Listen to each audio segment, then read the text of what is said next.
Most longsword exchanges are lost before the blades even touch, not because of the bad technique, but because the fighter loses his calm under pressure. If you feel rushed, stiff, or maybe you don't have focus whatsoever, then you already lost your tempo. This is a part 1. In part 2, I'll talk about how spirit can break your opponent's resolve. But first, you need calm.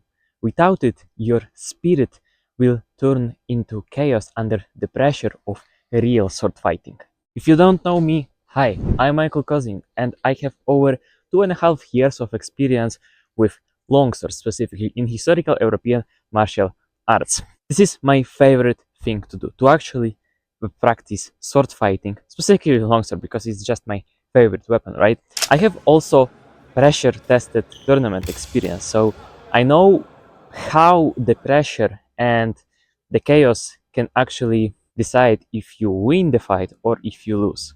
So that's why I want to tackle this topic, because calmness and spirit is one of the most basic things that you have to have when you're training yourself to wield a sword, because this is something that every beginner and every intermediate struggles with. Even me sometimes. I don't have this calmness under that pressure of sword fighting, right? So sometimes I just lose because of it. Not because of my bad technique or of my bad tempo, distance management, or something else. It just influences these things, right? But the core principle is that you have to stay calm. Also, check out the link in the description, which is my free community called START SWORDFIGHTING, where I teach you and give you a structured roadmap for beginners who want to actually start practicing sword fighting from the very beginning. So check out the link in the description. Coming back to the whole video. First point is what calm actually means in sword fighting. It doesn't mean defensive. It doesn't mean being passive, but instead it means that you have a clear head under the pressure. You have clear mind under the real threat of another person striking you, right? It's an ability which influences our distance management, our timing, our tempo, and our state of mind, through which we can also see a clear openings when they reveal themselves. So calmness in sword fighting lets you to decide clearly and not to only react, because as some of you may already know, if you're only reacting inside of sword fighting, then you're already on the losing side, because your opponent can just use your reactiveness against you. Point number 2, why beginners lose their calm immediately. So right now I'm going to basically, in short, tell you what I've already mentioned in my previous video, which is the fear of hitting your opponent. Second, the fear of getting hit from the strike of your opponents. Third thing is wanting to do the right technique always. So it leads to you overthinking when you're supposed to do a simple but fast decisions to actually defend and win against your opponent. So you're overthinking when your opponent is already moving to you. It leads to you locking up in place, your breath starts to disappear, and your thoughts are just, you have basically chaos inside of your mind. And that's how your vision also narrows. So you sometimes don't see what's going on around your opponent, not yourself. Like you don't need to see everything that's surrounding you, but you're just seeing less, and that's crucial. Point number 3 is the difference between calm versus panic in real sparring. So the panic leads us to frozen up on our feet. We don't move as much as we need to. It leaks also into our stiff arms. We don't use our blade work as much. For example, we don't extend our arms fully when we're striking our opponent. Maybe we're just only keeping them short, which is of course shortens our range by a lot.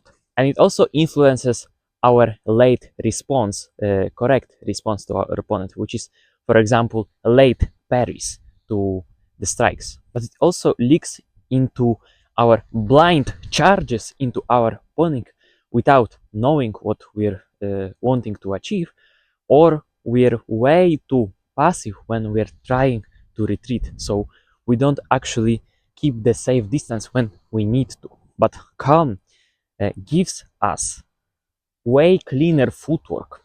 It gives us way more confidence with blade work, so we don't have fear of hitting our opponent.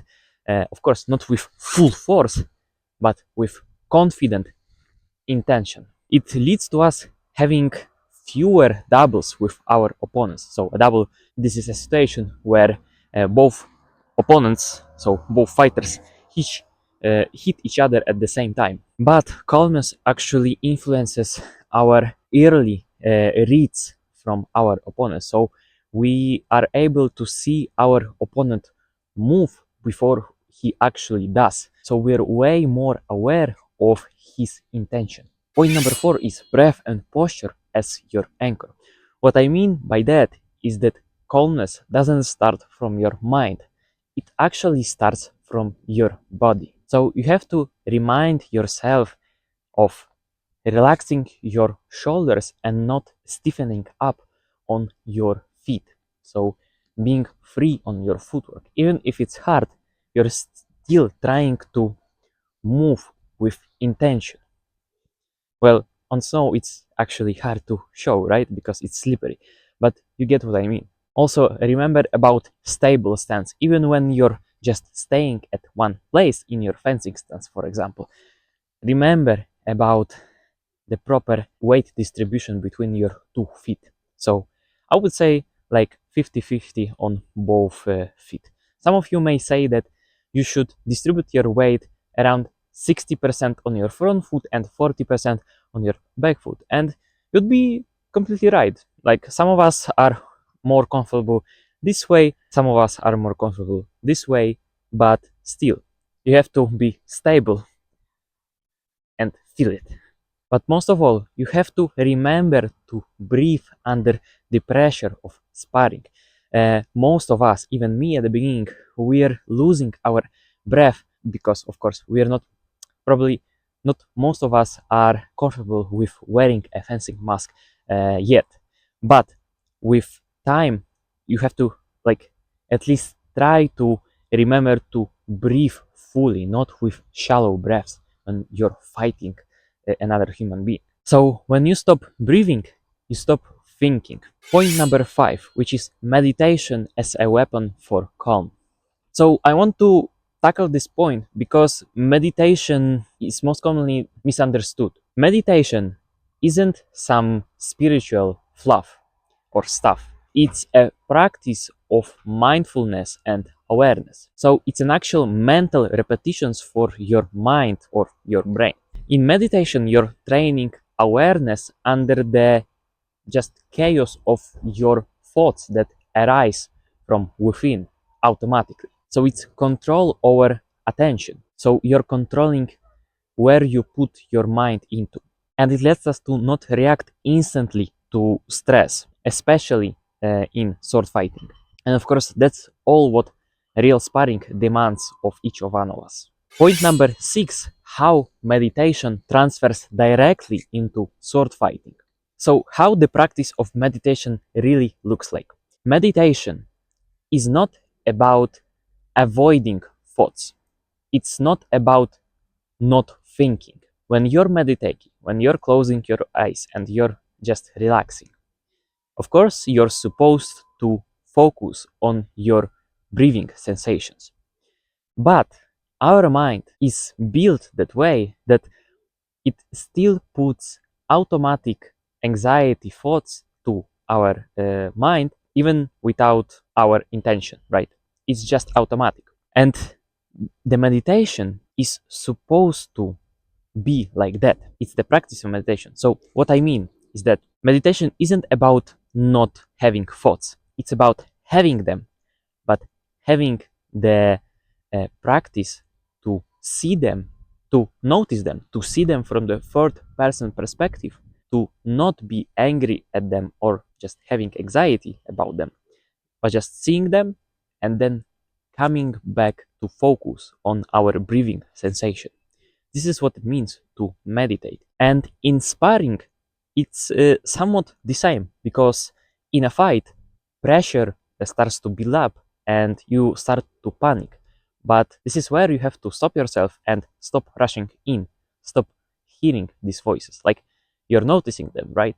But you are not your thoughts, basically.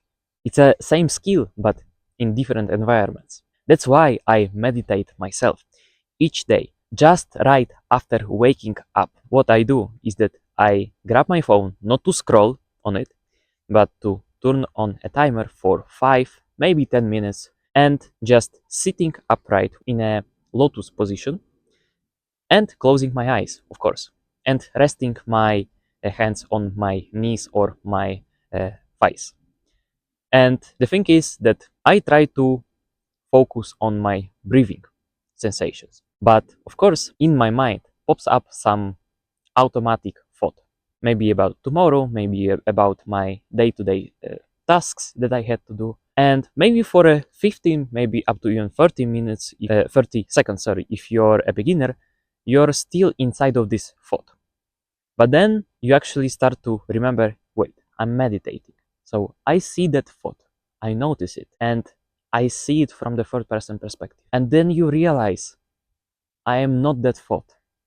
And then you come back to focus on your breathing sensation. This is what it means to really, really meditate. You're training yourself to see your thoughts as not you, as not yourself. So for you, I would recommend to do the same thing. When you're just waking up, without even going to the bathroom first, you're waking up, grabbing your phone, not to scroll, remember, and just turning a timer even for 3 minutes will do. Sitting upright with your eyes closed, resting, and just focusing on your breath and going through this cycle, focusing on your breath.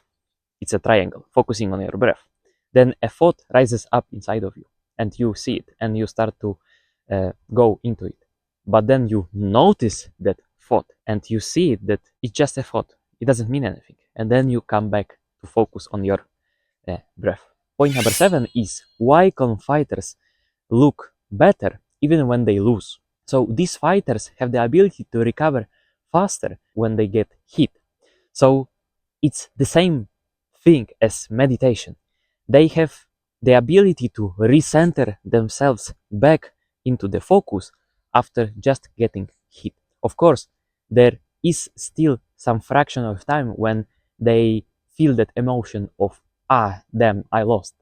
But they have the ability to go back into the focus way quicker. They have the toughness to not spiral emotionally after losing to someone. And that's how they can even learn, even mid-fight, mid-exchange. And that leads into their action as well, into their intention. Because they have the ability to actually scout ahead with their blade, with some slight blade action or footwork, and they read their opponent way better. So the opponents of these calm fighters don't feel chaos, but they actually feel more resistance. Calm fighters don't telegraph their intention, even while staying safe or while moving.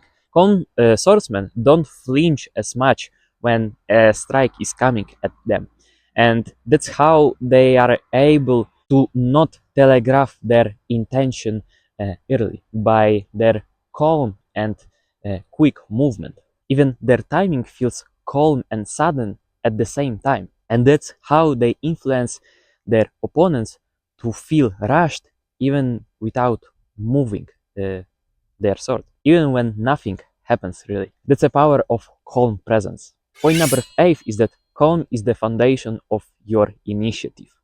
So without calmness, you can't take the initiative while being late mentally. Calmness gives you strength to step in to your opponent on your own terms. And this is where the actual confidence of sword fighting comes from. So calm doesn't win your fights, but it's the ground that you stand on. Spirit is what you project outwards from yourself into the world and into your opponent. In part 2, I will cover how psychological intention, how your spirit can influence and bamboozle your opponent in a sword fight. Your spirit can actually destabilize your opponent without even clashing swords with him. So part 1 is about not losing yourself, but in part 2 I'll talk about how you can make the other guy lose himself.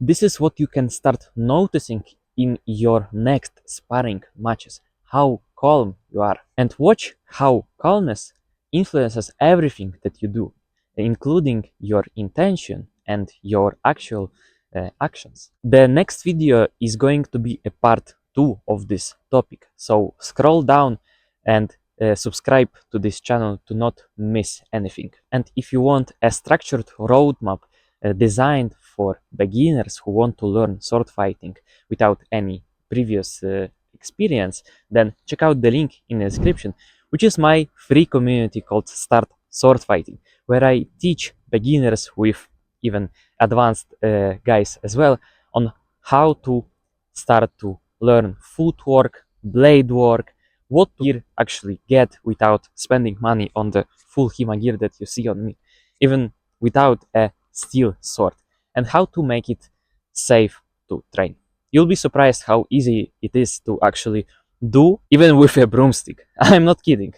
So check out the link in the description, because this is where you can actually talk to me one-to-one through direct messages, or just posting your own feedback or content inside of this community. Yeah. And remember, always take the initiative.